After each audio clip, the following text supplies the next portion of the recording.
Hello and welcome back to Coast FC, the Canadian soccer podcast focused on all things CPL, Canadian Championship, and more.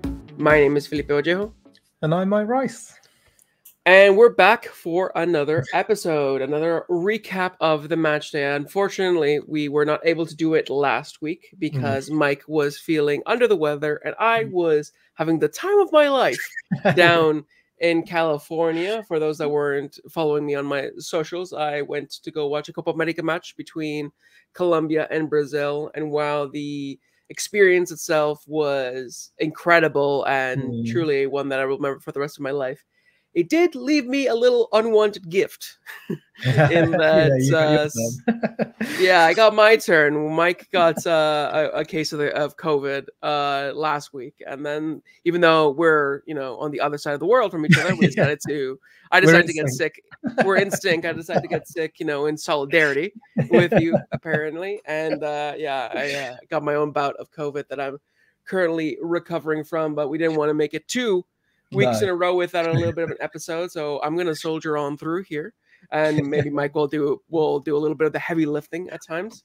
I'll do it. But we're gonna just dive straight into the match week. I believe match week 12 or 13 at this point of the season. We're almost halfway through the season, and we've been treated to some very interesting games, some high-scoring games, especially the first one that we're going to talk about, which was between Forge and Vancouver FC.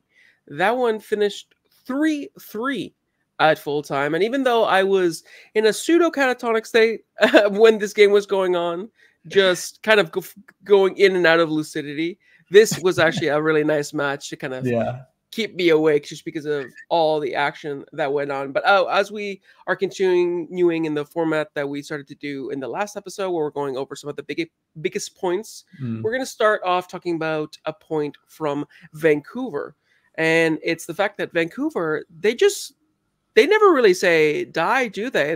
They just kind of keep holding on, and it's a mentality that we've seen be improved upon from last season. Obviously, last season we saw Vancouver, when they went down, they were down and out. This season, time and time again, they've shown that even when they go down, even when the cards are stacked against them, like in this case when they got the red card, which we'll talk about in a little bit, they managed to still find a response. And it's great to see from a side that has been not an inconsistent form, but they haven't been in perfect form.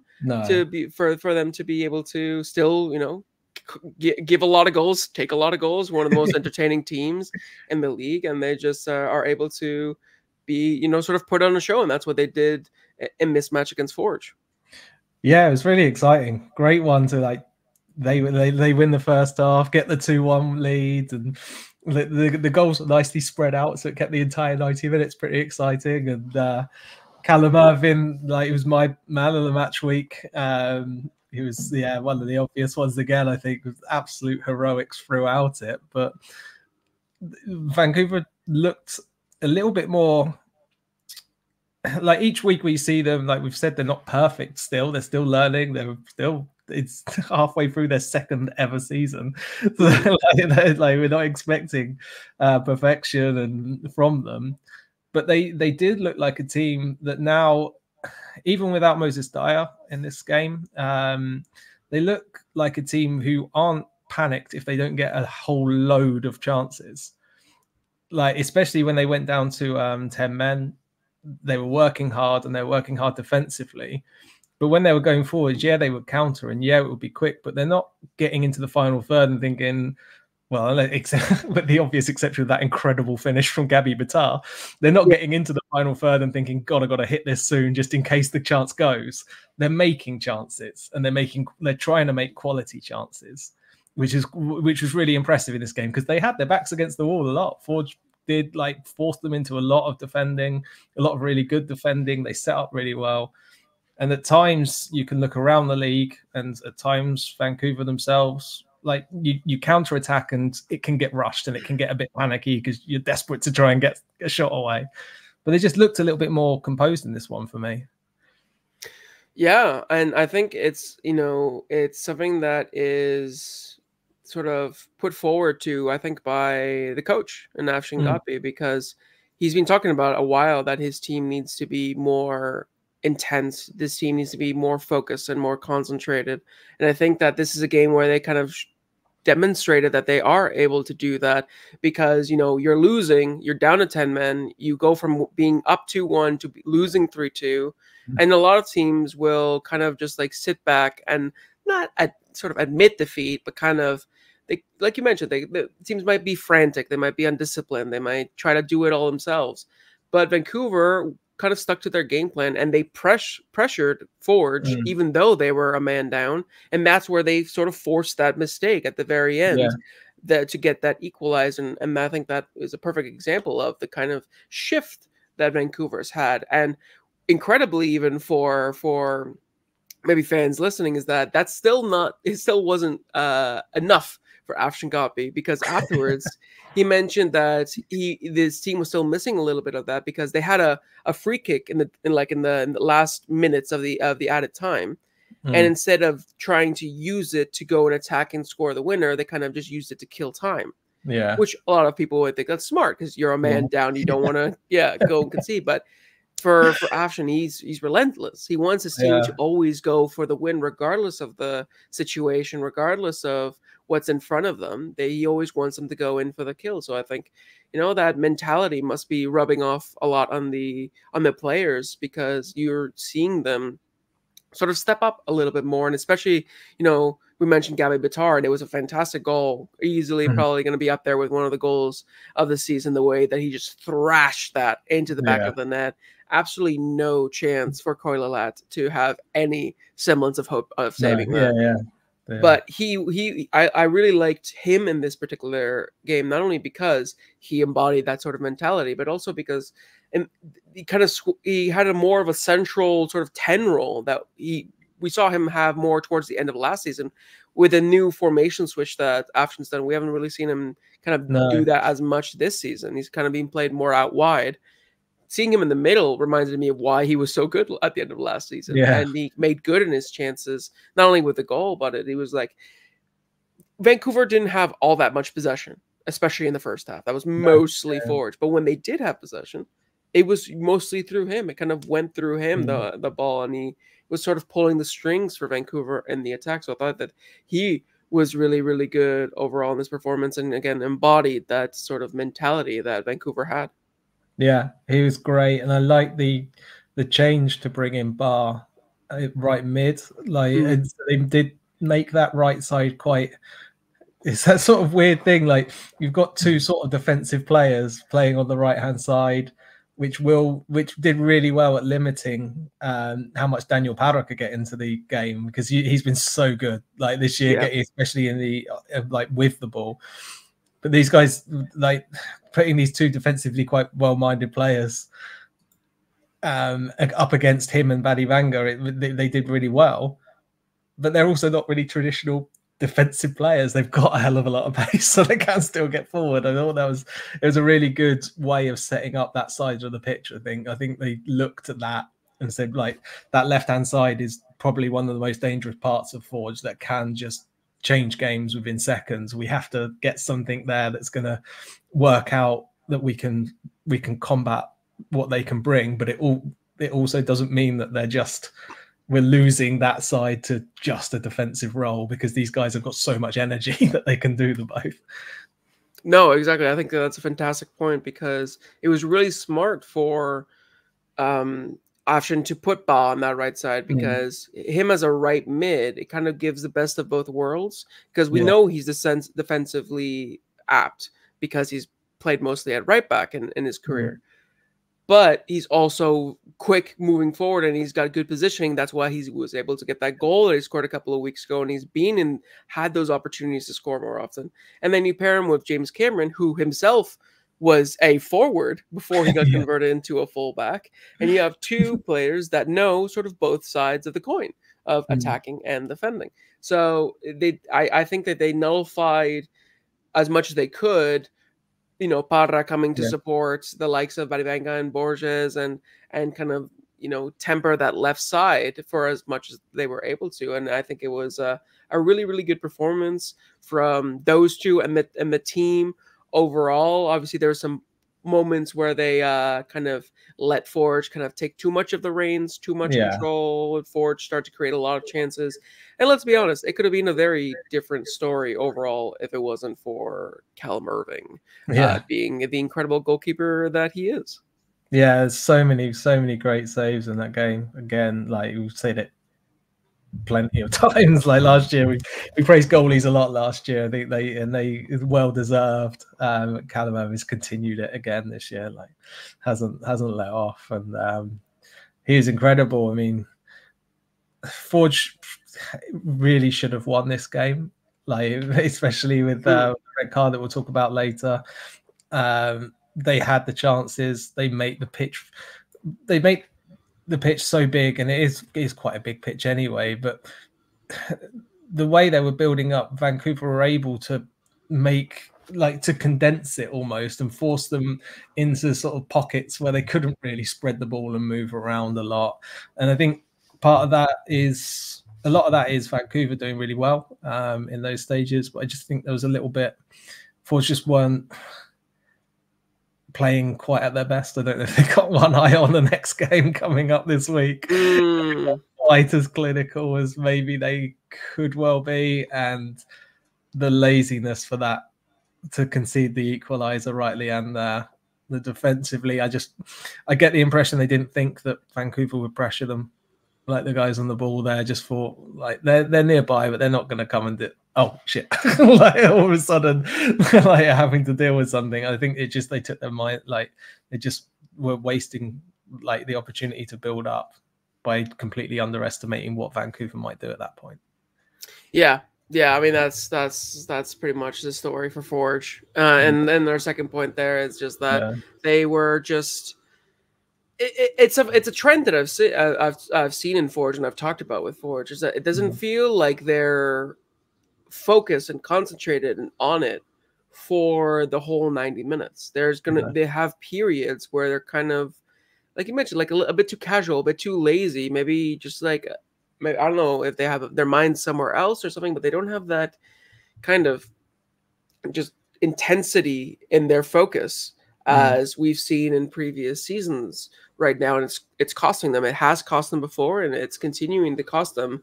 Ever since that Montreal game where they did the impossible. Since then, it's been a little bit of a problem for them, and this sort of self-inflicted injury at the very end is another example of that. It's just they're usually so well like drilled, and they usually have such good execution in their plan and in their passing, especially in their build-up. That's where they are probably the best in the league, I would say, in their build-up.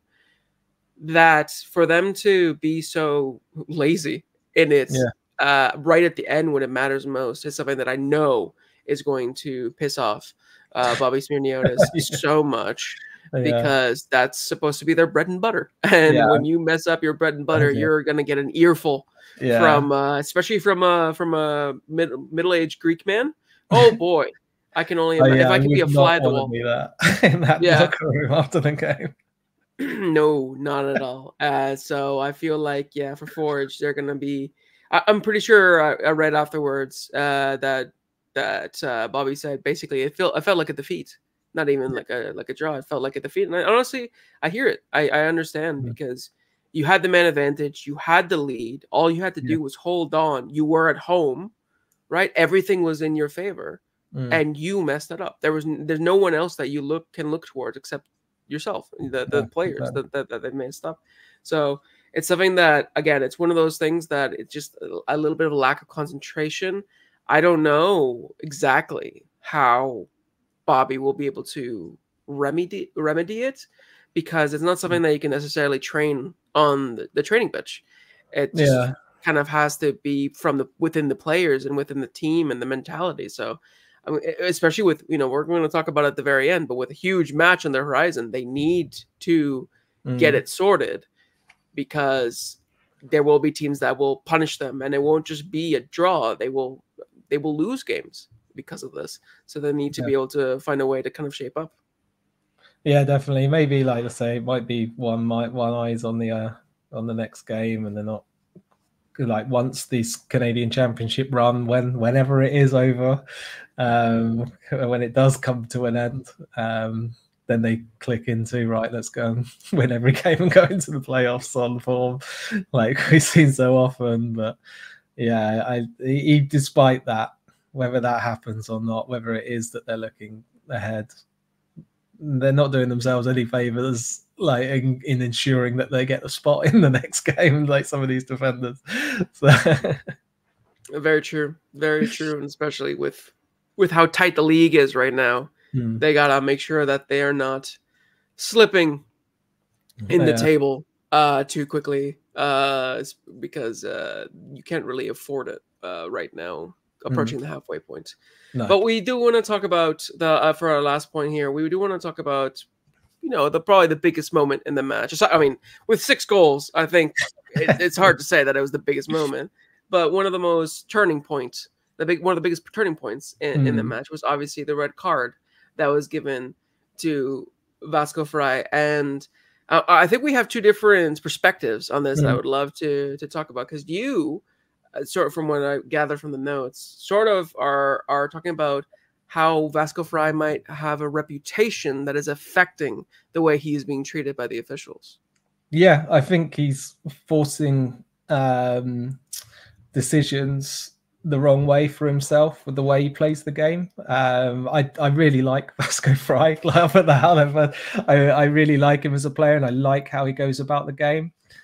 But when you're playing in the league without VAR, and referees have to make quick decisions, and players will scream and shout, and like decisions have to be made really quickly. And if you're the way he goes into tackles with VAR, he'll probably a lot of them he will probably not get a red card for. But when the referees are put on the spot, and the referees are put under pressure, and the referees have to do things in that moment without a replay, Vasco Fry is becoming, for me, an easy target for them to go, well, that's a 50-50, I'm going to give it the other way. Or he's gone in quite hard there and the player's rolling around. It's Vasco Fry, he's probably gone in too hard. And I think he's now, because it's been going on for nearly a full season over the second half of this last year and the first half of this year, it's happening a lot. And I think there's times where he's deservedly called up. But I think I've noticed more that if he goes in for a tackle and the ref's not sure, in my mind, this is only in my mind and not really going through it properly, but I think he gets pulled up far more often than he probably should. That's my thought on it. And I think he's got to make him and Nash got to make a decision about how he goes about the game, because it could cost the team. It's not maybe down to his fault in a lot of it, but referees will probably target him more than other players when they're not 100% sure. That's fair. I mean, I think we've had plenty of examples, not only in this week, but especially in this week, about maybe biases affecting referees' decisions depending on which player is, at the heart of it. We'll talk about Halifax and Zach Fernandez later, but that's another potential example of that. Of maybe the referee has a little bit of a bias because of what the player's history is. And because of that, when it's a 50-50, it'll go with where their biases take them. And a lot of the time, the biases aren't even intentional. It's a lot of implicit biases that we as humans, tend to have with anything. It's not they're not being professional. It's just they're human. They're not. We haven't perfected AI yet to have fully AI referees, and I don't know if I fully want it at that point either. But that's a reality of the situation. But I do feel like, for me at least, seeing that action is that I don't necessarily mind if the referee decides, on a 50-50 that that's a red card. For me, it was just the fact that the referee it took him, because from what I remember, he didn't make the decision immediately. It took him a while. His assistant put his flag up and was waving. Well, exactly. Yeah. The referee, the assistant referee was waving the flag, and he went over and had a chat about it. And that's great. That's fine. When you don't have VR, you have to kind of talk with your officials. But at the same time, I kind of felt like the referee, Yusri Rudolph, I think is how you pronounce his name, kind of just let his assistant make the decision for him in that. Whereas, like, I don't know if it's because he thought, oh, I missed it, so I'm just going to completely defer judgment to you, of the assistant referee. But it kind of felt like he didn't give any indication that he was going to give him even like a yellow card. It was a foul, and then we called a foul, and then he was kind of called over. It was like, oh, it's a red card? Okay, here's a red card. And it kind of feels like he didn't really give time to think about it, or to like process it a little bit more, or to like try to be a little bit more, I don't know, maybe fair is asking a bit too much in the heat of the moment to be fair and just. You're not going to open a court case in the middle of a football game to decide whether it's a red card or not. But it kind of felt like it was sort of out of nowhere and a little bit unjust towards Vasco, because Vasco, it wasn't in front of, like, the referee didn't make the call. It was sort of the assistant that made it for him. Was there, I'm trying to remember it, because we've spoken about this, how with Copa America and the Euros and everything else, there's a lot of football, so I'm trying to remember exactly. But was the referee calling him back quite a bit? So he did walk away, he turned his back and carried on running. The ref's calling him back before he gave the card. Yes, maybe he was on the verge of maybe a red, might give him a yellow. Yeah, he's not listening to me. Yeah, he's not coming back. Yeah, no, I'm giving him a red now. Maybe. I mean, that's the thing, is like, officials, if you don't respect the officials are not going to help you out either. So and the Premier Leagues and the Canadian Premier League refs are picky about certain things. They're really, really picky on, which we'll get to in some of the other decisions.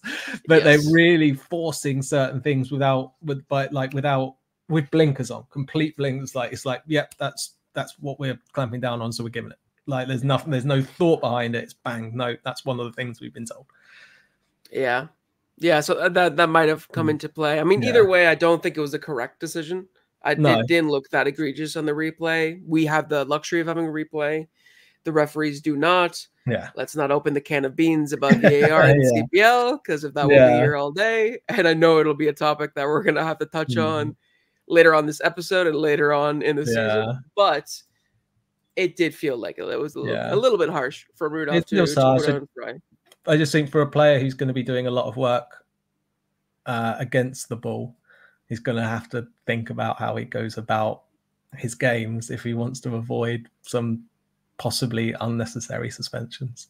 That's very true. And it feels like, that it's sort of happening with Vancouver FC in general, because last time I checked, which to be fair was a couple of weeks ago, last time I checked the stats in terms of bookings and yellow card, Vancouver FC was first in the league. And Afshin has been very vocal about that too, about it feels like they're sort of maybe being held to a bit of a higher standard than other clubs are. And I don't know if that's because of the certain personnel that they have, like Vasco Fry, that referees are already seeing as like, this guy is going to be a handful even before the whistle is blown. They are, like, they play in a more of a boisterous style. There's other teams that are a little bit more passive, who will sit back and create, whereas Vancouver will press. So I think that's the biggest difference, which maybe forces decisions in that way. Yeah, but we'll see what happens with Vasco if Vancouver FC will likely appeal his red card, and I would be surprised if it isn't at the very least reduced by one match. But we'll keep an eye on that. Now let's move on to our second match, which was between York United and Halifax. This one finished 2-1 to York United, in another really good result for Benjamin Mora. Really good bounce back from them from the previous week. And while in the game that we just finished, we left the biggest talking point for the end, we're going to start with the biggest talking point in this one. Since we're talking about referees, let's stick on the concept of referees. Because in this case, Matthew Suare, what happened at the very end of the match? Because it felt like, for those that didn't see it, basically what had happened is that Zachary Fernandez was in a really good position inside the York box, and like just from the right side, just cut inside the box, and Caden Martin-Perreault was all over him. Now, to be fair to Martin Perrault, it didn't feel like he tripped him intentionally. It kind of felt like he just got his feet kind of jumbled together. He tripped, and as he tripped Zachary Fernandez. It didn't feel like it was malicious. It didn't feel like it was an intentional whatsoever to take the man down. Yeah. But nevertheless, it was a clumsy. It was clumsy. It was clumsy. He takes the man down in the box, but Matthew Suarez does nothing, says play on, and when Zachary Fernandez, incensed as I think he should be, goes up to confront him, Zachary Fernandez gets a yellow card. Yeah. It was I mean, for those that are watching all Euros and Copa, you were getting used to some really ridiculous refereeing calls. That was another one of them where I was just kind of like mouth agape, like, how was that not called a pen? It's insane. Absolutely insane. How you can, like, if he wasn't going to book Zachary Fernandez for diving, if he fought for if he closed his eyes and the thought that Martin Perrault didn't touch him in the slightest, then you do that. But if you don't think he's dived, then why is he on the floor? Because someone's knocked him down. Like, you don't have to try and break someone's legs to give away a penalty. Like, it can be just clumsy. You've fallen over, you trip yourself over, but you've stopped a player entering the box and getting a shot away or getting the cross or a goal scoring opportunity. Absolutely incredible. Like, how this hasn't been given. I wonder if it's like, it kind of opens up a topic that I've seen before of like, is there a gray area in football that should be more recognized? Because I feel like you see a challenge happen and it should be two results. It's especially with a challenge in the box.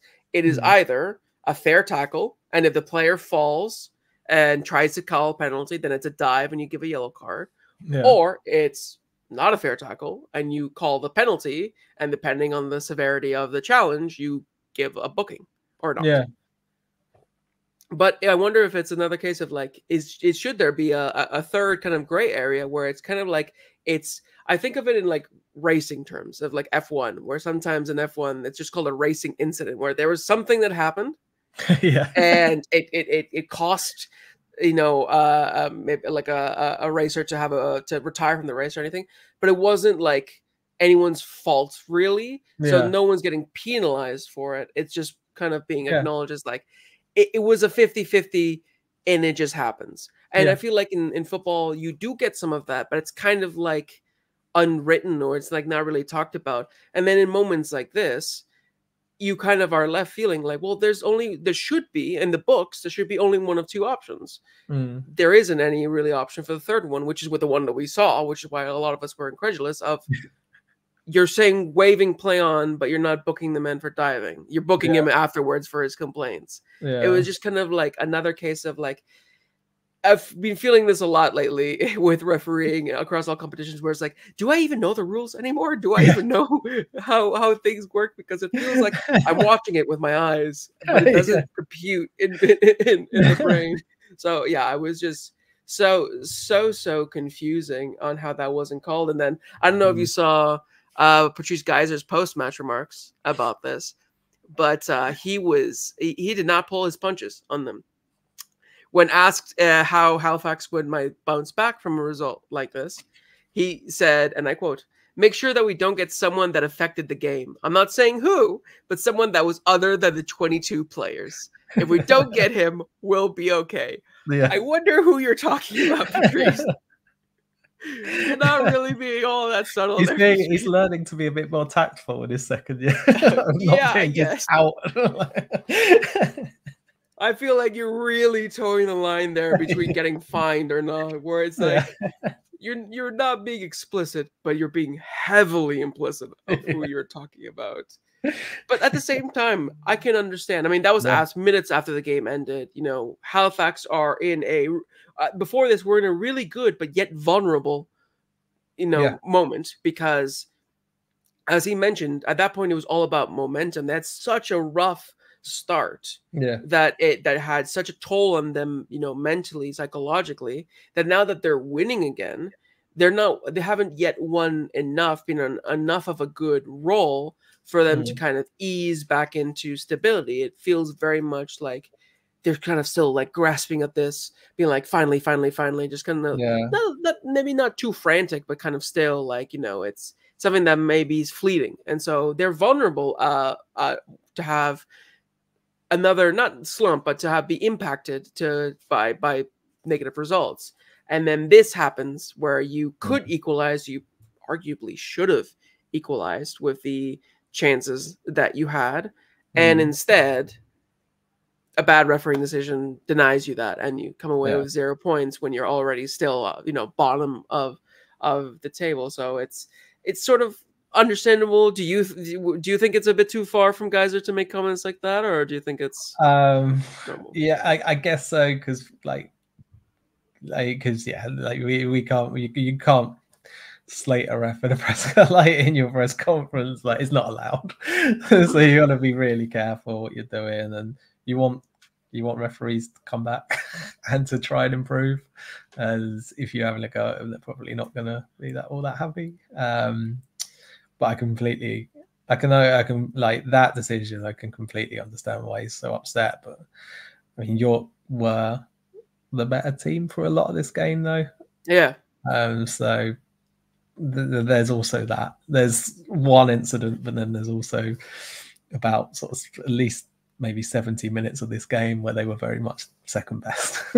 And that's the thing too. I think he mentioned as well, is like his team were really good for the last half hour, but for the first hour they were pretty much not at the races, and that's where York sort of dominated. So you can say, I guess, if you look at it, the fact that it was 2-1 reflected perfectly the thirds of football, the 3 half hours. That York won 2 of them, Halifax won 1 of them, so they finished 2-1. So it seems relatively fair, I guess, if you're looking at it that way. But yeah, I don't think as much the refereeing decision was egregious, and let's not get it wrong, was not a good decision. No. I don't think it can excuse the poor opening hour that Halifax had. And while they did well in the last half hour to get a goal and arguably tie it up, you still can't just hide behind the refereeing decision, even if it was a howler for all intents and purposes. But let's move on to talk a little bit about York, because York have been continuing a really good run. They obviously did not win last week. We weren't able to talk about it, but they lost to Valour, even though that was probably a game that they arguably deserved to win with the chances that they had and the opportunities. But they bounced back from it in a really good way. And sometimes that's what you need, especially when their new coach, is to see, I think we talked about it, how they would respond when they finally lose a match under Mora. And this is how you respond, with a really, really impressive performance and a really organized performance under Mora. I think that going into the match, I really appreciated from Mora how pragmatic he can be at times in terms of his tactics. You know that Halifax, their superpower really is that midfield. It's their engine room, especially with Lorenzo Caligari. And so Mora went like for like in that way, and put 3 in the midfield to deal with the 3 in the midfield of Halifax, to try to nullify it as much as they could. And that's what they did for the opening 60 minutes, was just nullify Halifax, especially in the midfield. And even though Halifax at the beginning sort of dominated some possession, it was just the organization from York defensively that made it so difficult for them to sort of break them down. Yeah, they didn't create huge amounts of chances, but like you say, they did limit Halifax, and they did. Even when Halifax were on top, they were looking quite strong as a unit, and they were forcing them into more difficult chances and less. I don't know what the XG was for Halifax, but I can't imagine it was much higher than what. It wouldn't have been particularly high, despite the fact they did get quite a few shots away, but they were in just difficult positions. And the York defence, looked really, really well organised. The midfield looked great, and I think Mo Babuli's come back into this And I think they need to ask someone who covers York more regularly.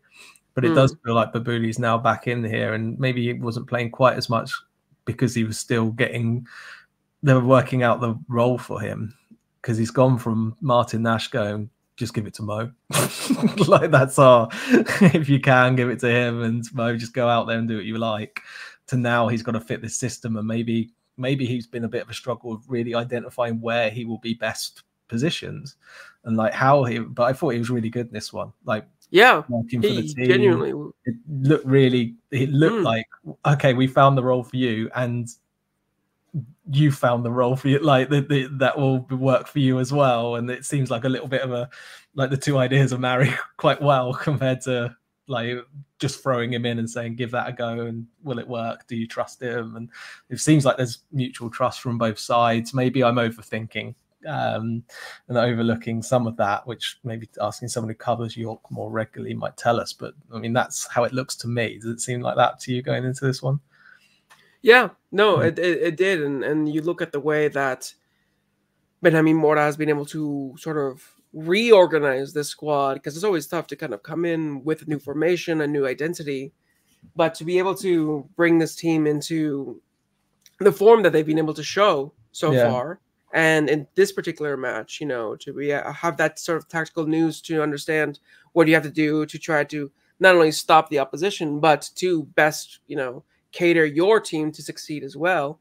It's a difficult balance for any coach. And I think that he did that really well. And I think for Benjamin Mora, he's starting to find the best out of some players that Martin Nash was sort of maybe struggling to find the best out of. I mean, there's arguably no greater story right now than Brian Wright's resurgence as a goal-scoring threat, or just like, well, let's be honest, we've never seen him score that many goals before this season, and now, like, he didn't score in this game, but prior to this, he was scoring for fun for York. And you see Mo Babouli now, he was pulling the strings, but in a more organized way, rather than kind of like you mentioned, like just pass to Mo and let's see him pull that magic, instead of being overly reliant on him.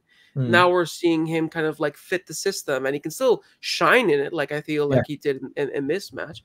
But it's not all him. You have other players around it. I mean, Juan Cordova arguably was the player of the match, not only because of his golazo that he scored, but also just because he's such a workhorse in that midfield. Even though he's not like the tallest or the brawniest of players, he fights hard, and he gets stuck in, and he works hard and relentlessly for his team in the midfield. And I feel like, I read a little bit about afterwards how that was actually his idea. It was partly his idea. When Mora asked him, hey, where do you want to play? He said, well, I feel like I can actually contribute a lot to the midfield. And it seems like he was correct, and Mora's faith in him has been more than repaid, because he's been superb for York United so far in the midfield. I feel like, Mora has been able to find a sort of new lease on life for a lot of these players. Wojciechowski,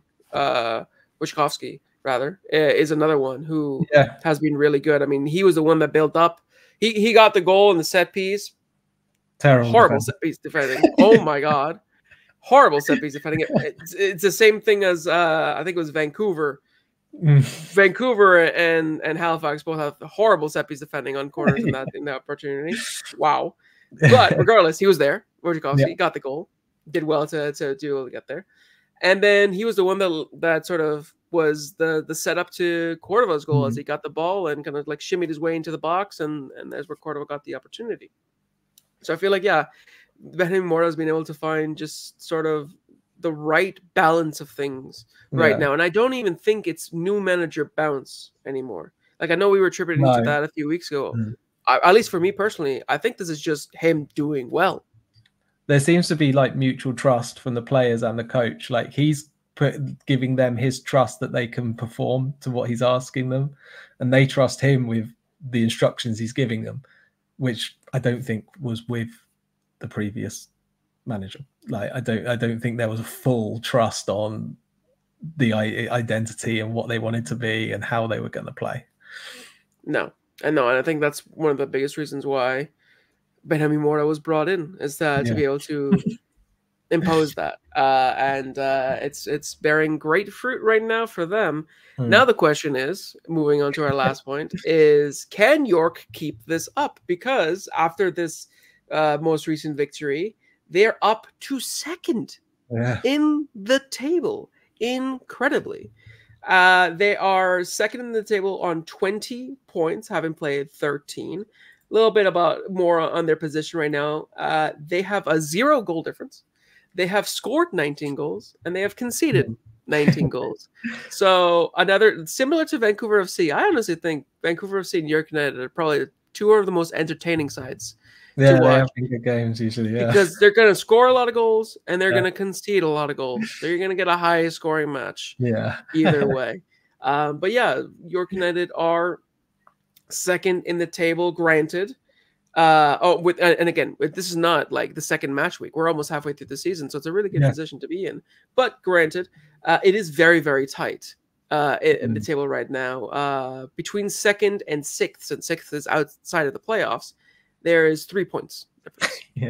It is incredibly tight. Ottawa, having lost this weekend, which we'll talk about after the break, it's just 5 points ahead of York United as well. So it's not even like the first is running away with it. No. The bottom two are 7 points behind, but they're still sort of within touching distance. So the question now is, can York keep this up to stay up there? Because anything can happen. It's about momentum, like Patrice mentioned for his own side. It's about momentum and consistency right now, because there's so little to separate between these two sides, between all of these sides. One of the reasons why we love the Canadian Premier League is because of that sort of parity. Do you like?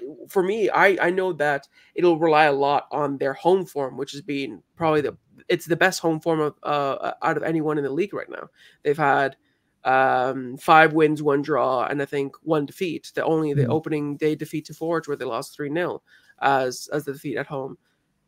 Do you think that York can be challengers? Maybe not even just for the top 3 spots, but maybe even for the title. I still worry about them. I still think there's going to be some bumps in this road. Like, it can't go perfectly.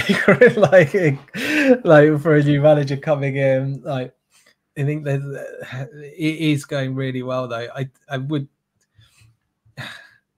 say I wouldn't be surprised. Like, I'm not saying I wouldn't be surprised if they did get to the top there, but it wouldn't blow my mind if they continue to perform really well, because they are organizing themselves defensively really well.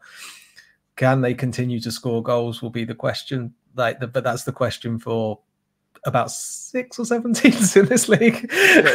So, which is why, like, a lot of it does come on to the other, like, what kind of slumps other teams hit and what kind of peaks and troughs throughout the year. So I think it is really close. Who knows what Forge will do once, like, the season kicks in, like every other season. But all these other teams, I mean, I'm under the same thought of Vancouver, Pacific, Cavalry, Halifax. If they get up there, if they get something running, I can't fully trust them to go on an 8-9 game unbeaten run, any of them. So yeah, it could, like you never know. Yeah, no, I think it's one of those things where it's just about, can Benjamin Mora find consistency within this team?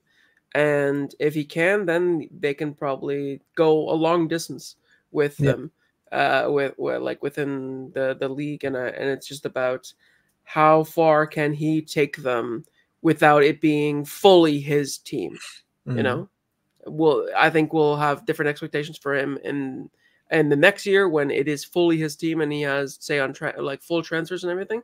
But for now, it's just about, how far can he take this team to you know, the playoffs and maybe even beyond. That's something that we'll have to keep an eye on as time goes on.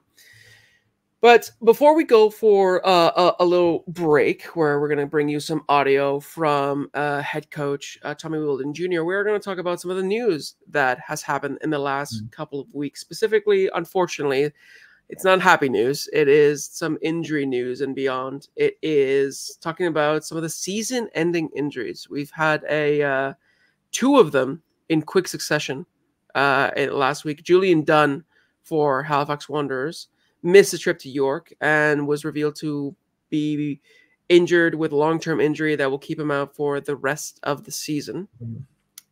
And as well for Cavalry, they have 2 big hits, which was Akio joining the season-ending injury list as well, which is really sad for him and for Cavalry because he was, was an exciting player for them last season. Maybe hasn't hit that heights this season, but still has bundles of quality. Now he's going to be missing for the rest of the season. And they also lost Lucas Dias, who was here on loan. He cut his loan short. I believe there's interest in the MLS, which is why I'm guessing that they cut the loan short.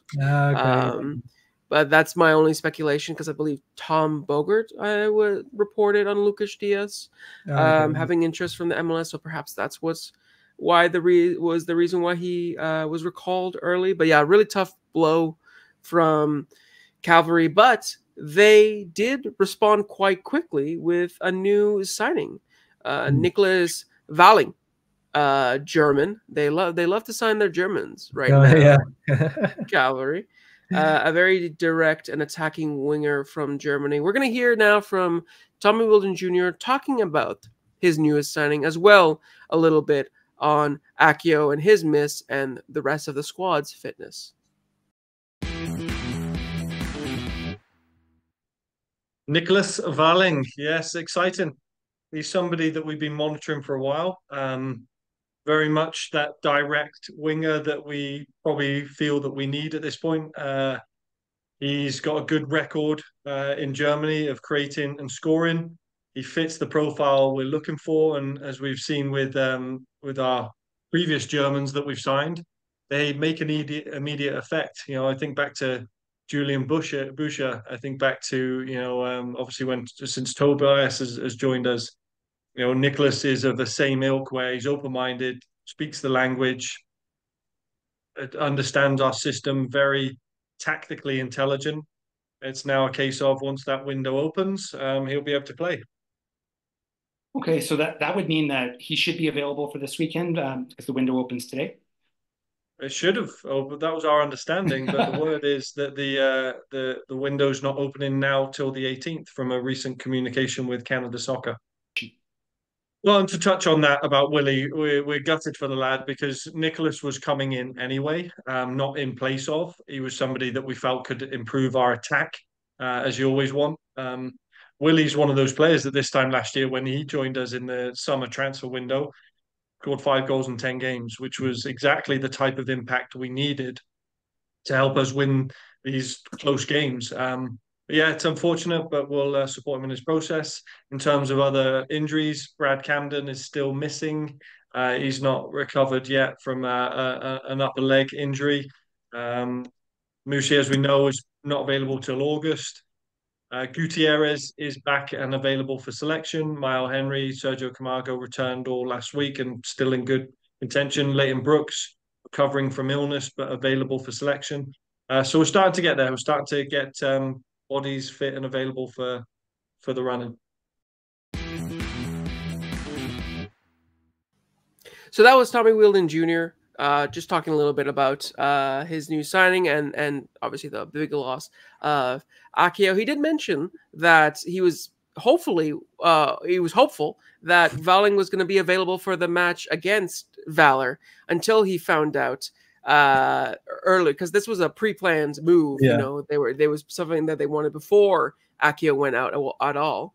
They found out that the transfer window actually opened much later. They were hoping that it had already opened, like in Europe, but that was not the case. So he was not present in the match. But let's talk about the match, because even though they didn't have their newest signing, Cavalry just about got the job done in Winnipeg, winning 1-0 against Valerie against Valour. That's a mix of Cavalry and Valour. Valerie. That's their ship name. But Cavalry just about got the job done, and it wasn't the most convincing victories overall, was it, Mike? No, again, it's Cavalry won't give themselves breathing room. They just flat out refuse. I think it seems at this point. And if it wasn't for Marco Carducci, like it could have been could have given away 2 or 3 of these points. Like they gave up not many chances, but they gave up a few big chances. And if you're gonna ride that wave of a 1-0, a 2-1 in every game, you're gonna lose. That's why you've got a lot of draws. Yeah, it's another case of Cavalry defensively being relatively sound, but attacking wise, sort of missing a few beats to be able to be dangerous. I say relatively strong for the defense because, like you mentioned, Valour did have opportunities, especially at the beginning. I felt like Cavalry from the off was just not really quite at the level that they are, because I think it was within 12 minutes, Jordy Swibble had that breakaway that he should have scored on the form that he was on as well. I would have expected. Yeah, I thought it was a goal. Because he's been the main man for Valour in terms of goals. Yeah, getting through the really well weighted pass, and as he's approaching it, you think like he's confident, he's going through it, and what a save! Carducci did fantastically with it. I don't you can't knock Swibble for his choice of finish, like how he's done. It was a good attempt. It was just such a good save. Yeah, it was an incredible save, and it goes to show again that Marco Carducci has been and continues to be such a good goalie. Sometimes it feels like he doesn't get enough of his flowers because he's been up there. He's been up there for pretty much his entire career in the CPL, and this is again showing why he's up there, Marco Carducci. But yeah, aside from Carducci's heroics, not really much to sort of praise about for Cavalry in this win, because I mean you look at the goal and it's a fantastic finish by Fraser Aird. I was super happy because, as you know, Fraser Aird is one of my favorite players. A big Fraser Aird fan, and it felt like the game needed like a moment of magic to break it, because it felt like both teams weren't really at their flying best and were kind of trying to just break each other down, and it felt like a bit of a cagey match, a bit of a slog. It needed that little bit of magic, and it came from Fraser Aird, who everybody in that stadium, everybody watching, would have put their house on him crossing, because that's his specialty. But he decided, no, I don't want to cross this time. I want to thunder this shot into the roof of the net. And I think for Viscosi, he was expecting the cross too. He wasn't expecting the ball to be rocketed above him into the net. So it was a perfect execution of a move that was completely unexpected. And that's what Cavalry needed. But aside from that, there really wasn't all that much to talk about, especially attacking wise. It just felt like, yes, there was a couple of chances. You know, Malcolm Shaw was sort of active again, but it didn't feel like they were firing on all cylinders in the attack. And it must be tough for Cavalry because they are missing, you know, some names. Obviously, Akio just got this huge injury. We haven't seen Ali Musi be involved barely at all for Cavalry, and he was, you know, one of the contenders for player of the season last season. So he's a huge miss for them. And then you look at Lucas Diaz as well, that got recalled. He was a player that provided a little bit of spark in the attack. So I guess you could sort of say that they have some excuse for why they're not attacking all that much, but at the same time, they haven't really been this kind of bombastic attacking team. No, exactly. Anyways, when they've had those players in. Yeah, that's it. And Sergio Camargo's dipped. Like his work hasn't changed, but his creativity has dipped a bit from how exciting he was at the beginning of the year. A lot has fallen on Wojciechowski.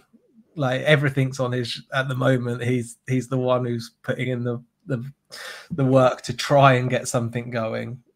But the quality of the decisions on when shots are taken, look at that field chance on the outside of the left foot. Like they're making the wrong decision of when to finish, when to shoot, and when it gets into the final third, far too often they're making the wrong decision, or the final ball isn't good enough, the cross isn't good enough, or the run to get onto the cross is delayed, or they've gone so it's not clicking at that end. And it hasn't for a while. Yeah. It just they stumble along and they force their way through at times, but yeah, it's not pretty from them in any way. And at some point they've got to start trying to be they've got to get better in that final third, because you can't rely on 1-0. No. At a certain point, they're going to catch up to you. And then, to be fair, they have been. It's not like it's just starting to affect them. It's been starting to affect them. It's been affecting them. That's why they have so many draws, because they can't put games to bed. And it makes me think, it's like maybe this Nicholas Velling, maybe he can provide a little bit of that spark to them, because that's what they've been missing, is just a spark up front, somebody that can take a player on, create a bit of excitement, get the crowd on their feet. Similar to what I was saying about Forge last season before they got Benny Banga. I just felt a little bit flat for them at that point, midway through the season of 2023. Then they got Benny Banga, and he kind of brought everyone back into the foreground of like, oh yeah, we are an exciting team that can attack. Maybe that's something that Nicholas Velling can do for Cavalry, because their attack needs to fix up, and it's something that it's not, they're not alone. Pacific FC exists as well in terms of Valour, and Valour as well, I guess. But they haven't got a Cavalry, because of these injuries. They haven't got players that will get in behind at all. So the entire game is played in front of the opposition's defense, and better teams will make it harder, and you won't get through. Yeah, so it's something that they're going to have to figure out, and quick, because as we keep on mentioning, it's almost the halfway point, and they're still outside the playoff spots. And while it's super close, you need wins to get back up there. You need wins to turn it around. But now we're going to talk about, I'm seeing a trend here. At the first game, we talked referees at the end. The previous game, we talked to referees at the beginning. This time, we wanted to switch things up again. We're putting it right in the middle. But I wanted to talk about the refereeing decisions in this match again, because it felt like there were two pivotal moments in this game that the referees had a clear impact on. One was actually in the build-up to the goal, because it felt like Malcolm Shaw clearly handled the ball in the build-up. It was one of those situations where the ball was kicked at his hand, so I can understand. From about 30 centimeters as well, which is on the other side of the fence, I guess. It's true, no, 100%. But again, this is where maybe it's me not understanding the rules. But I swear to God, I read somewhere that if there's a hand, any part of the hand is involved in the build-up to a goal, it's disallowed, even if it's unintentional, even if it's like smashed against it, because it hits the hand. It just it just nullifies. I'm not saying that's the right. That should be the rule. I thought that was what the rule was. And so I saw the handball. You can be like, okay, play on, and then when you see the goal go in, literally 15 seconds later, then I don't know. I would think a referee would be then call it and be like, no, there was a handball in the buildup.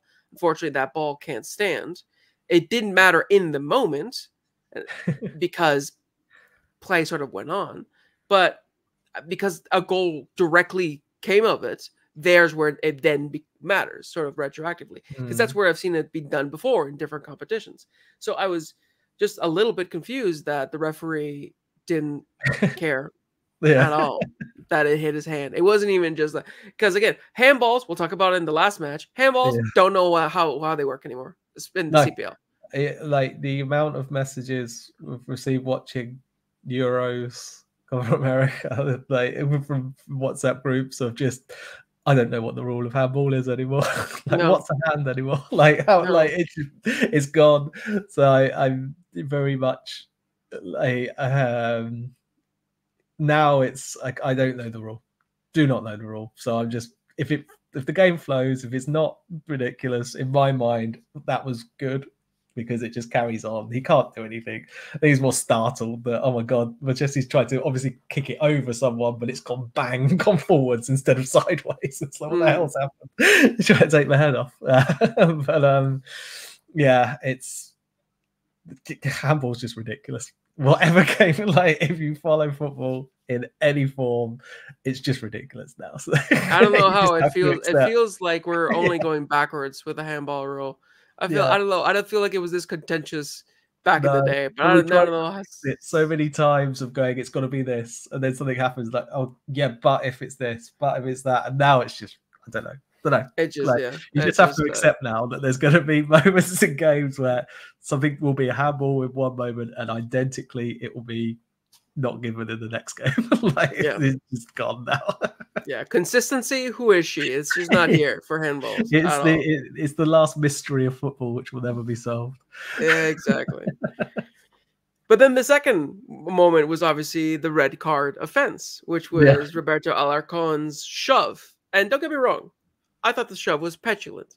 Yeah. But at the same time, I thought it was a yellow at most. I didn't think it was egregious enough to be a red card. And I don't know if it's maybe because I'm watching too much Copa America, where things are a lot more lenient. But it felt like he pushed him a little bit high. I don't think it was on his neck. I think it was around his collarbone. It was like a one. I don't know if it was two-handed or one-handed push. Yeah, just one hand. I thought. Yeah, I don't know. I forget who it was because the camera angle wasn't great. It was Jesse Daly. Yeah, Jesse Daly falls like a pile of bricks, which is like, of course you are. But the fact that the referee gave a red card, I was like, come on, ref! Like, yeah, it wasn't even that bad of a challenge. Like you've seen, there are other challenges that are more worthy of red cards in the game than a shove on a one-handed shove on the collarbone. But I don't know if that's just me being influenced too much by the South American bloodbaths that I've been conditioned to watching. Maybe he just caught it in the corner of his eye, sees the hand go up, Jesse Daly falls over. If the ref's not seeing it properly, if he's not watching and doing something else, but because he's dealing with someone else at the time, isn't he, while it happens?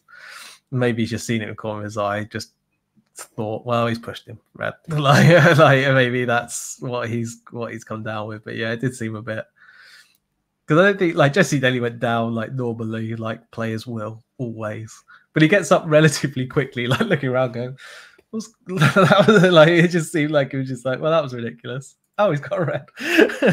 There we go, bonus, and carry on. Yeah, I don't know. I feel like that it's the opposite of the Vancouver FC decision. I feel like at that point, hopefully the linesman is looking at it, and then you go talk to the linesman and you say, was it egregious enough, kind of thing, and then together you come to a decision. Yeah.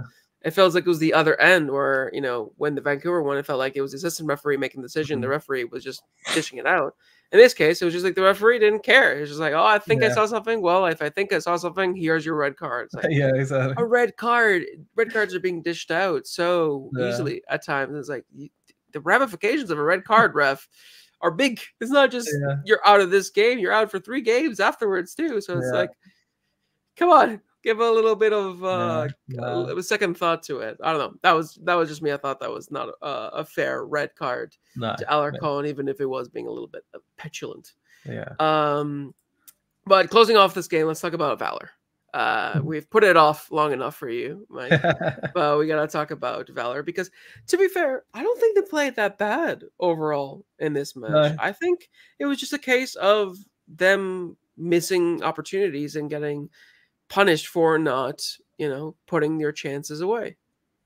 Yeah, they are a bit predictable. Like they need a through ball for Jordy Swivel. Diogo's got the creativity. So if you limit what they can do in those specific roles, and obviously Antonoglu's crossing, if you can limit those 3 guys, you can limit a lot of what Valour do. The rest is quite industrial work, and like Faria shows signs every so often, but I haven't been particularly taken with him as a player who could take Valour to become a semi-consistent size. The dizzying heights of that, but they've got players who do bits and their work, but they're just not. They're not creative enough. And if like a team like Cavalry, like they got through a couple of times past them, but if you limit what they can do, they don't have too many other plans with the players they've got. Yeah, I felt like, you know, the teams have sort of found out that the left side is probably the more dangerous side from Valour, and if you can stop the likes of like Temi Antonoglu getting into those dangerous wide areas to put in crosses, you'll stop a lot of what Valour are about, and then Valour will have to find different ways and be a lot more direct and predictable, because they're just looking for those through balls and those direct balls that it maybe becomes a bit easier to deal with. But yeah, I mean, I don't think it was a genuinely a bad performance. I think, you know, a lot of players had decent performance. Even Temi Antonoglu, he wasn't able to put any crosses in, but had a lot of good long balls. And was, you know, dynamic on the wing. I think Dante Campbell once again showed his, you know, leadership. Even though he, you know, now that Rafael Owen is back, he's the captain, but I still see Campbell as a real leader, and I think he led by example in that match. But yeah, I think overall it was just a case of not being able to put away the chances. But as much as you can say that it wasn't a bad performance, at this point in the season, when we're almost at the halfway mark, having decent performances is not good enough. You need to get across the line. And I think for Phil Dos Santos, you know, you're now level at the bottom of the table with 10 points, with Halifax 7 points off 6th. You're 8 points off the last playoff spot. You need to find consistency. You got to find a way to get it across the line, because it doesn't, at this point, it doesn't even have to be pretty. You just got to win. You just got to get points on the board. Yeah, I think the biggest concern that he should probably have himself is by looking at York, who were under Martin Nash they had moments that they had a lot of periods where they were playing poorly and couldn't create. And Benjamin Mora, like we said, he hasn't made these signings. He's come in with the players he's been given, and he's given them a new lease of life almost.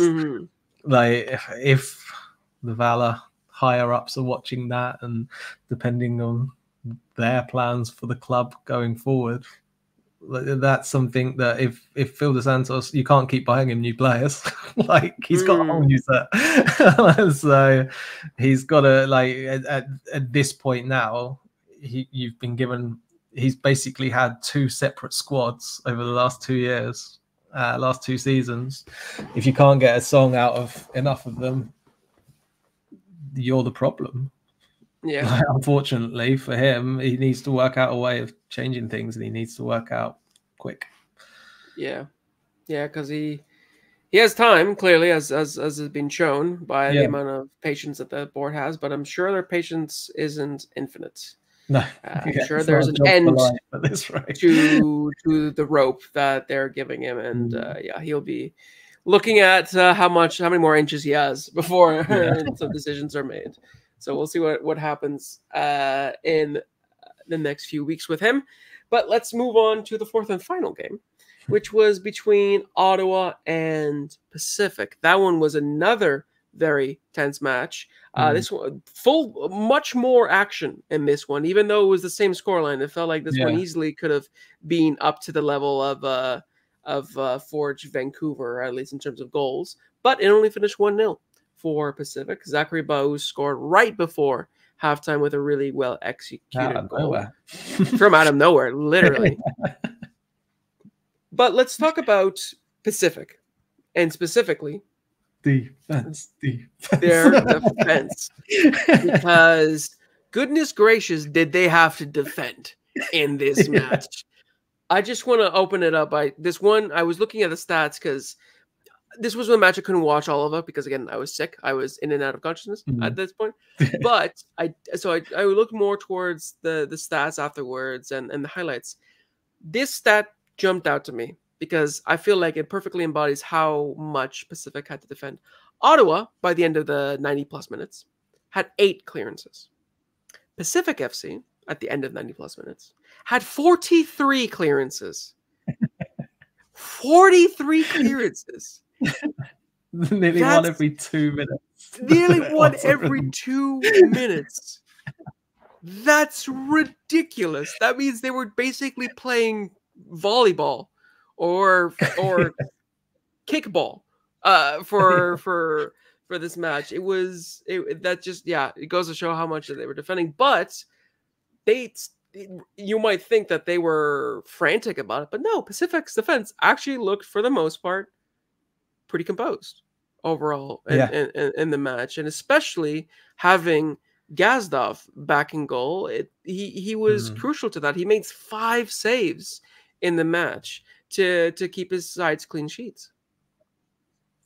Yeah, he had one where one misjudged cross late on in the game, but otherwise he's basically flawless again. Like, getting him back, he's really grown as a goalie, like really grown, and the confidence he breeds into the defense in front of him. Because no offense to the guys the guy that came into cover, whose name's absolutely slipped out of my mind, but he I forget the I think so. Yeah, so I mean, he's not going to have that confidence from the defense because he's brand new. He's thrown into something because of injuries, but it showed how much how much of a change it could make, because they didn't even have TMG or Atletico in this game either. The defense is, they've lost some players in front of Gazdov who are really important, but they still stepped up, and like Quintana did really well in this game, alongside Adume, who's and the two of them were brilliant. They did really, really well. Lejeunesse still needs to work out what he's doing when he's defending set pieces, because he is running around like a headless chicken. Exactly. But otherwise, defensively, they're just really, really good. Yeah, and like Quintana and Amadume did really well, but Mukambilwa, from what I saw, was super, super impressive as well. Obviously, he was the one that got the assist for the goal for woes. There wasn't really much to the assist, but still, he was the one that passed it. Burst of speed, late in this half, like all of a sudden it's this burst of pace. And I always forget, because he doesn't really do that on the left when he's been forced to play over there, because he's not quite as attackingly confident on his left foot. But yeah, you forget what he can do when he gets put back onto the right. Yeah, and I feel like he really took it on himself to be like, I'm going to fulfill that Dalaluc role of being the attacking threat down the right. And he had quite a few, passes into the final third, creating some opportunities, and he was really good on both ends of the pitch. But Pacific defensively were really, really solid, and they had to be.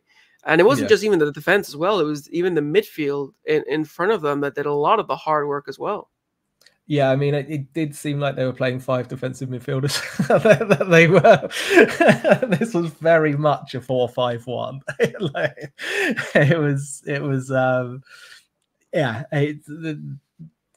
Baus has got, and obviously Lamotte as well. Like, they can go forward. They've got qualities on the ball. Stephen Yates has really shown he can do that this year, and tried to fill some of the work that players like Aparicio put us in last year, and like they try to do those extra bits, but then they're not attacking midfielders. They are there were 3 or 4 number 6s and a couple of maybe an 8. There's no 10s in that. Yeah, no, but I mean, for when you are under the cosh for that long, for that much, that's where you need to rely on those players to be able to take a little bit of the pressure off. Yeah. Even if it's just for a few minutes, not even a few minutes, even if it's just for a few seconds, because as the people that watched the game saw, Ottawa really dominated that second half to the point where I felt like it was inevitable for them to get the goal. And there was a point where it looked like they did get a goal through Manny Aparicio that was cleared off the line by Cedric Toussaint, much to the dismay of every Ottawa player that thought that it had crossed the line. On the camera replay that we were offered, it didn't actually cross the line, so it was the correct decision to not give the goal. But it just goes to show that even like the midfield, like Cedric Toussaint, is throwing his body on the line to try to keep the lead and keep the ball from going in. And up until the very end, it felt like maybe it was a bit of justice in terms for Ottawa, they were creating so many opportunities and they couldn't score that they got a penalty. But I didn't want to make this a point in itself, but it very easily could be, because I didn't want to make 4 refereeing points in 4 of the matches, but we're going to talk about it anyways. That being called a penalty and the Zachary Fernandez one not being called a penalty. It's nuts.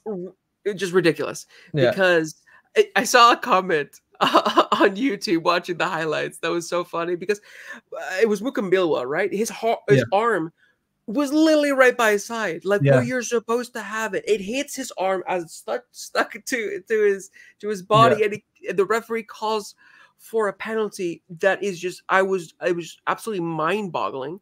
And one of the comments said, "All right, well, I guess next time they'll just cut his arm off, because what else can he do? Where else does it go? Where else can he go?" Yeah, it's just unbelievable. And I've seen it in the Euros again, like England. I think, was it the Swiss game? The defender's down and it hits his hands, but the game carries on. And even as an England fan, like, well, yeah, that can't be that can't be that can't be a penalty. That's a good decision. Like, those decisions are so obvious. Like, I know I've said we don't know what handballs are anymore, but when your arm is literally against your body, what else can you do?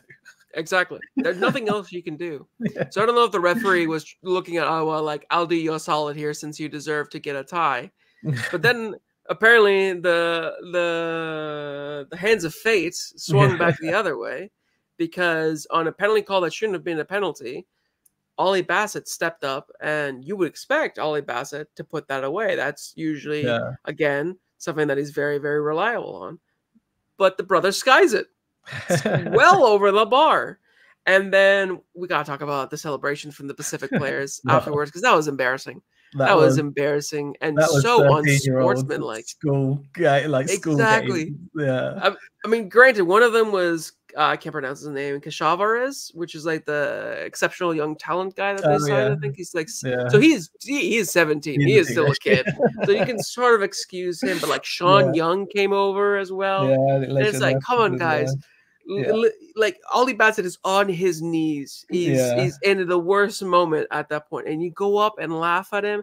Come on, guys, you're better than that. Like, I understand it's not a penalty, but don't go and laugh at the guy's face that shot it over. It's not his fault that the penalty got called. Go laugh at the referee. You'll probably get sent off, but at least it's more merited than laughing at just celebrate amongst yourselves. Like, that was embarrassing to watch, and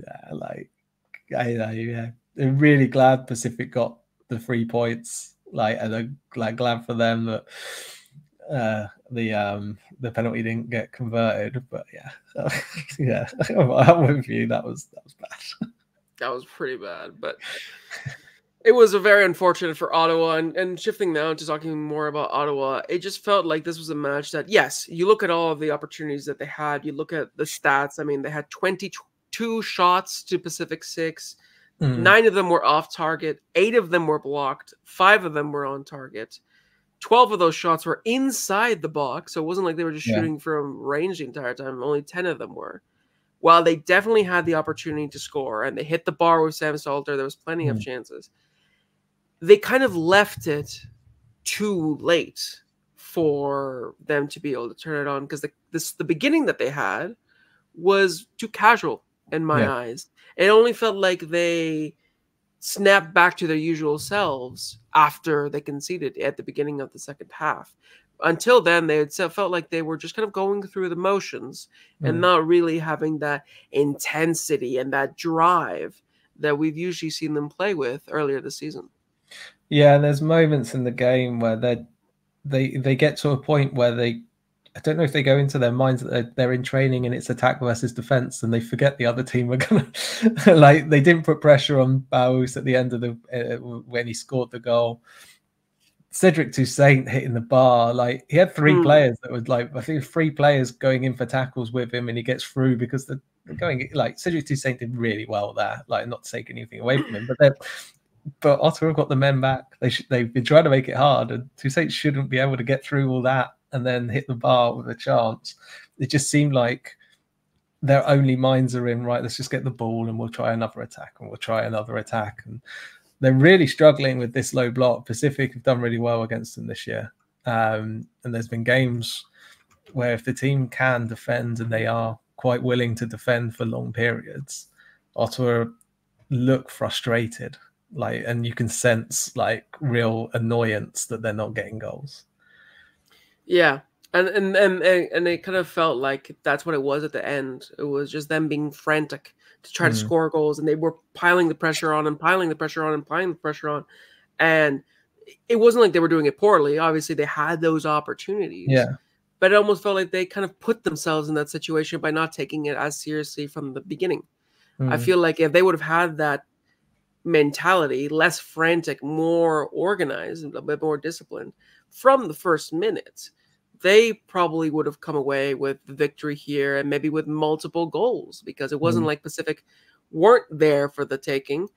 It was just the fact that partly of Ottawa not taking it seriously until the end, and then Pacific managing to hold out really well for 45 minutes. But you never know if they're able to hold out for 90 minutes if you start away the entire match, because players will get tired and stuff.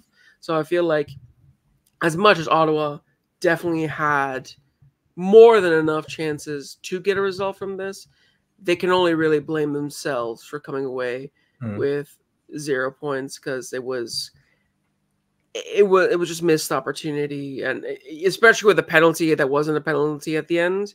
It's like life can only give you so many chances before you kind of just have to accept that it's not going to be your day on that one. But instead of going to a third point for this match, because that pretty much covers everything, we're actually going to just kind of skip to talking about the Canadian Championship that's upcoming. It's finally back. It feels like it's been gone forever, and don't get too used to it, because after the games on Wednesday, it's gone for another 6 weeks. That's the format that Canada Soccer decided on. Don't complain to us. Don't complain to us. Complain to the higher ups. But let's talk about the two matches: Pacific against the Vancouver Whitecaps and Forge FC against Toronto FC. And I think we'll just talk about. We won't talk about the two fixtures at length. We'll just talk about maybe in general which of the two CPL sides, since this is a CPL, podcast, which of the two CPL sides have a better chance to go to the final? Because we would love it if at least one of them went to the final, and it wasn't another MLS v MLS final there. So for you, Mike, which of the two do you think have more likelihood of making it to the final? I'll go with Forge for a couple of reasons. They've beaten an MLS side already. Coming up against Toronto might make... We've seen them in their previous games, obviously. They've made huge changes to what usually the players who usually start games in MLS. So they'll probably make a few less changes just to make sure they get through to the final. But also Forge can score goals. So I'm playing the odds on that one, because I think they will still create chances. It's just how they can hold up defensively against Toronto, who'll provide a bigger threat than what Montreal did. Yeah, I also am going with Forge just because of the same sort of fact. You look at it as like, how are the CPL teams doing and how are the MLS teams doing? I think that for Pacific, they've had real issues in goal scoring, and the Whitecaps have been just recently on some pretty decent form. So you would feel like that one, even though it is on the island, that one you still probably sort of feel that the Whitecaps have the advantage. But you look at, Forge have had their issues. Like we've mentioned, they haven't been, in that focused state that we're used to them being able to be at for a consistent amount of time.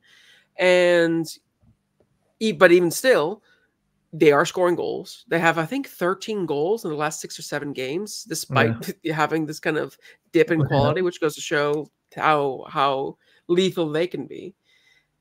And they're coming up against a Toronto FC side that, once again, is in an awful slump. I believe they're winless in 9. They haven't won a game in all competitions since the 8-1 win against CS Saint Laurent in the last round of the Canadian Championship, which was almost 2 months ago. So on form, it definitely looks like Forge has probably the better chance from the two sides. But obviously, you know, you can't discount Toronto FC because as poor as their form has been, they still have game changers on their team. They still have, you know, Bernardeschi, who can flip on a dime and just ball out and score 2-3 goals for fun.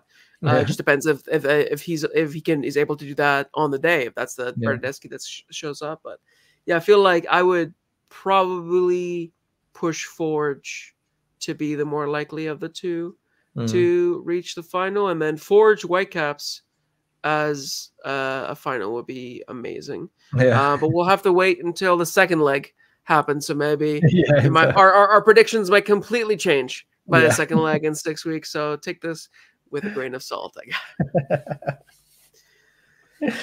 But that is it for this week's episode. Thank you so much for listening to it. Hopefully, again, you enjoy this new format that we're trying with the episode. Make sure to follow us once again on all of our socials at Coast to Coast FC, so you can give us your thoughts on this week and all of the week's episodes. Let us know if you enjoyed having a little bit of audio from the press conference and having a little bit of a break in the middle.